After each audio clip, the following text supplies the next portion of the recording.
Hello, what's up mga boss? This is Boss Rod, and for today's video, pag-uusapan naman natin si JS DOM manipulation. So, ma-manipulate na natin yung document using JavaScript. So, it's more on interactivity na yung gagawin natin. Okay, so let's go to the code. So, just si JS DOM manipulation is basically, it means JavaScript DOM object model. Si DOM, actually, yan yung ina-access natin. Okay, ina-access natin to have interactivity yung mga website natin. And then, syempre, gagamitin lang natin yung JavaScript para i-manipulate yung mga DOMs natin. Okay? Or yung DOM, actually. Okay, so let's go. So, what we can do is start creating index HTML again. And then, here, sabihin natin, my first JS DOM manipulation. Okay. Talagyan lang tayo dito ng div siguro. And then test para na makita natin kung nagra-run. Then syempre kailangan natin din ng index.js. I think that's it. Go live na again. Right click, open with live server. And yeah, alright. Meron na tayong live server. So ngayon, ang una natin pag-uusapan dito is si DOM, no? Kailangan lang natin lagi ng identifier pagka magmamanipulate tayo ng DOM. So, ano-ano yung mga identifier na pwede natin gamitin? So, ID. Yan, ID. Class. Okay? Pwede natin gamitin yan. So, isa-isay natin. So, dito, lagay natin siguro, siya yung root. ID na lang gamitin natin dyan. And then, maglagay tayo ng something like, sabihin natin span.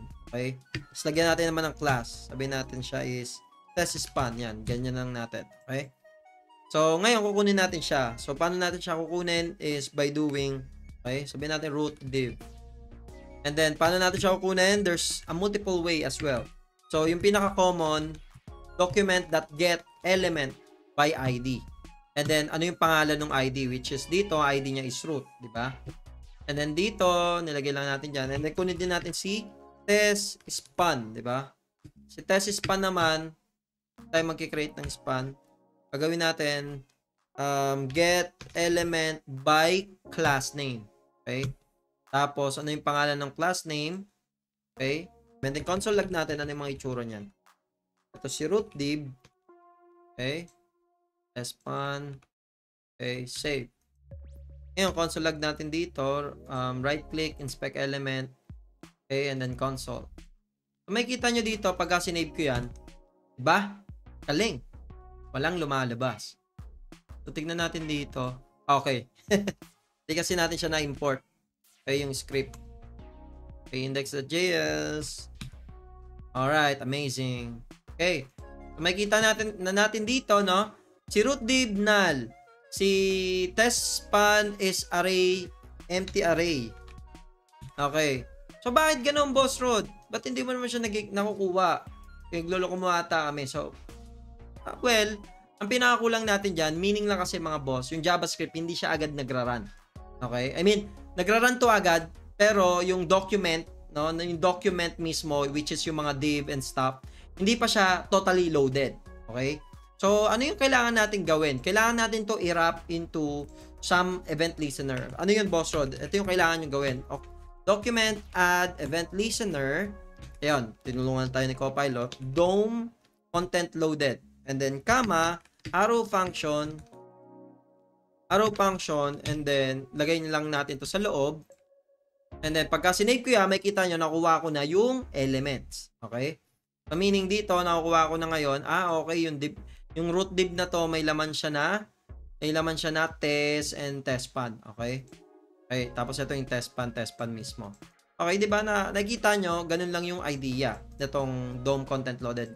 So, meaning, minimake sure lang natin na i-run mo lang tong JavaScript natin pagka loaded na lahat ng HTML. Para pagka gumawa tayo ng mga document get element by ID, alam natin na, okay, loaded na yan. Makikita na yan, makukuha na natin yan. Okay, ganun yung idea nitong DOM content loaded. So, ngayon, okay, so alam na natin tong element by ID, class name, and stuff. So, marami pa yan. May mga tag and attributes and stuff. Pero, hindi ko na kailangan i-go over yon.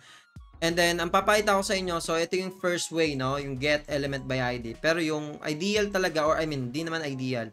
Pero yung madalas kong ginagamit is query selector na tinatawag. So, pagka sinabing query selector, mga boss, ibig sabihin nito, pwede nyo gamitin yung mga ginagamit nyo sa CSS. Okay? Pagka ID, $sign. Okay? Pagka class, dot. Okay? So, ganun siya. So, baguhin muna natin etong class. Kasi pagka nag-class name kayo, array siya lagi. So, kailangan yung gumawa ng ganito lagi. So, ngayon, baguhin natin siya. Okay? Query selector. Tapos, ngayon, tanggalin ko lang tong 0 na to. Hindi na kasi siya array. Ngayon, lalagyan ko lang yan ng dot. Kasi class yan eh. Okay? Class kasi natin in-apply yan, no? Itong test pan class. Pagka sinave ko yan, ganun pa rin, boss root. Ganun pa rin yan, mga boss, no? Wala pa rin nagbago. So, ganun din dito sa root. Pagka nilagyan ko, syempre, pagka sinave ko yan, walang makukuha, di ba? Pagka nilagyan ko ng $sign yan, okay? $sign ng number sign, okay? Nakita nyo, makukuha ko na yung element. And kasi, gamit ko dito is ID. Okay, ganun yung identifier. ID, number sign, that is class. So, ganun nyo din yan ginagawa pagka sa CSS. Okay? Pagka gusto nyo gamitin to as identifier sa CSS, kailangan nyo lang gawin tong style, diba? And then, syempre, root, ganyan. So, lagyan natin siya ng background color, no? Ayan, nakita nyo? Nagkaroon siya ng background na red. Okay? So, ganun siya pagka sa CSS din. So, kaya ako gusto yung query selector is, yun nga, ganun yung, mas madali ko siya na detect kung ano siya talaga by the dot or number sign. Okay. So, I think we're good here. Ang kailangan naman natin gawin is magkakaroon tayo ng just mga simple na events. Okay. So, let's just say for example, meron akong gawa tayo ng to-do siguro. So, meron tayong div, no? Meron tayong div. And then, gawa tayo dito ng to-do list, no? So, gawin natin to-do list. To-do list. Sa to-do list natin, meron tayong, syempre, UL. Okay, di ba? Yung mga, ganyan. Gawin tayo ng ganyan. Okay. To-do list natin, buy milk, blah, blah, blah, and so on. So, ito yung mga kailangan natin. So, lalagyan ko lang to ng identifier, mga boss. Okay. So, ang identifier na to is, lagay natin, ito yung to-do, ID na lang. Sabi natin, to-do main. Okay? Pwede kong gawin yan, to-do main. So, ngayon, ang gagawin ko, ito mga to is gagawin ko parang pagka nag-click ako ng something, lagay tayo ng button, no? Lagay tayo ng button. Pagka nag-click ako ng button, sabi natin, add to do. Pagka nag-click ako ng add to do, dapat magkakaroon niya ng another li, di ba? Pagka nag-click ako ng add to do, magkakaroon niya ng another li. So, lalagyan din natin to, let's say, ID na ulit. No, lagyan natin add to do. Okay. So, ngayon, meron na tayong setup. So, may mga na-setup na tayo dyan. So, ang kailangan lang natin gawin is, first, syempre, kunin natin lahat ng mga ginawa natin. So, ano lang natin yan? Meron tayong to-do main. To-do main. And then, syempre, meron din tayong add to-do button. Ito, to-do main. UL. Okay. Ito, button. Okay. So, ito. Natin dito, to do main. And then, ito, add to do.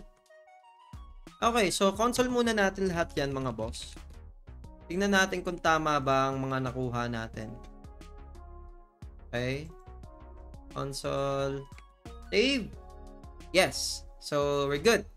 So now, ang kailangan natin gawin is mag-experiment muna tayo. So, paano tayo maglalagay ng li sa my to-do main? So, ang gagawin lang natin is sa to-do main, gagamitin natin sa to-do main, and then, that inner HTML equals. So, dito, pwede tayong mag-backticks. So, yung backticks is pwede na tayong maglagay dyan ng string na HTML. So, pwede ako magsabi ng div hello. Pagka sinave ko yan, makikita nyo, nagkaroon na yan ng div na hello. Pero ang gusto ko dyan, syempre, li, di ba?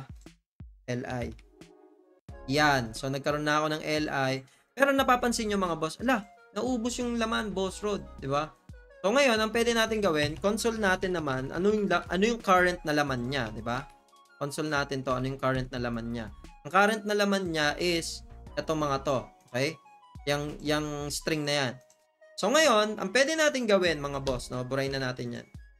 i-save muna natin yung current. Okay, sabihin ko dito, current to-dos. Natin, current to-dos. Ang gagawin ko sa current to-dos is, kailangan ko lang tong kunin.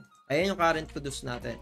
Ngayon, sa current to-dos list natin, mga boss, etong to-dos, i-console muna natin, save natin. Yan, makukuha na natin current, di ba? Ang kailangan lang natin gawin dyan, mga boss, is i-concat yan. So, parang, either class, no? Pwede natin gawin yan, and then save. Okay, may kita nyo, di ba? Kino-concat niya lang yung mga additional natin. So, ang gagawin natin dito, mga boss, instead na ganito yung normal na gagawin natin, lalagay natin yan sa function or something. Okay? So, parang ang idea is, gawin natin is, gawa tayo ng function muna. Function, pa isa-isa lang, no? Itong function natin, siya yung mag-handle ng, sabihin natin, create to-do item. Then so ito lang naman yung ginawa natin, kinopy lang yan dito, paste natin, tapos, yung item na yon, to-do item na yon, gagawin lang natin siyang kung ano yung papasa natin sa function. Okay? Ito parameter ang tawag dito. Okay, so meron na tayong create to-do function. So, ang mangyayari niyan, pagka dito, ginamit ko yan. So, ginamit ko dito. And then, nagpasa ako yan ng boss rod. Okay? Nag-save ako niyan, mga boss. Ano nakita nyo? Yung na-add na function dito is kung ano na yung ipapasa ko dito sa function. Okay, so meron na tayo agad function for create to-do item. Okay, so next is gawa naman tayo ng function para dito. Okay, so ano naman yung function na yan? So function, ang gagawin naman natin dyan is add to-do item. So pagka kinilik yung add to-do item, pagka kinilik tong add to-do item, to-do item, pagka kinilik yung button na yan, dapat i-run niya tong function na to. So ganun yung idea natin, okay? So, pagka nag-add to do function, and then, dapat, kukunin natin yung, since wala pa tayong, kulang tayo ng input, no? Kukuha tayo ng input dito, syempre. Input, and then, ang pangalan ng input natin, to do input, and then type niya is text lang. So, yan, lagay natin dyan, okay? So, yun yung idea. So, pagka naglagay ako dito, dapat pagka nag-add ako, mapupunta yan sa baba. Okay. So, ngayon, meron na tayong create to do item, and then dito, syempre, lagay na natin yan sa taas. Okay? So, pwede natin gawin, well, it's actually depends on you guys, pero I prepare to put everything at the top, lalo na yung mga ganito. Okay? So, may to-do input na ako, okay? And then, to-do input, so, pwede ko nang gamitin yung to-do input. Ngayon, kailangan ko na lang gawin is, kukunin ko lang yung value ng to-do input na yon. So, paano? To-do input dot value. To-do item. Okay. So, ito yung to-do item. So, ngayon, makikita nyo na dito, gagamitin na natin dito yung to-do main ul.inner, tapos current to-dos, and then tinawag lang natin yung function for creation ng another list. Okay? So, ngayon, tanggalin ko na yan, and then itong to-do item, ibabato na natin yan dito sa loob. Okay? Okay, we're good? Pagka sinave ko yan, syempre, hindi pa yan magra-run, mga boss. Kasi hindi pa natin nira-run tong function na to or hindi pa yan nakakabit dito sa function na sa button. Pero pagka ni-run ko yan, let's see anong mangyayari. Save ko. Lagay tayo dito ng value. Siyempre nga pala pagka sinesave ko, nagre-reset siya, no? So, ang gawin na natin, ilagay na natin siya sa button. So, ngayon, Boss Rod, paano mo ilalagay sa button yan?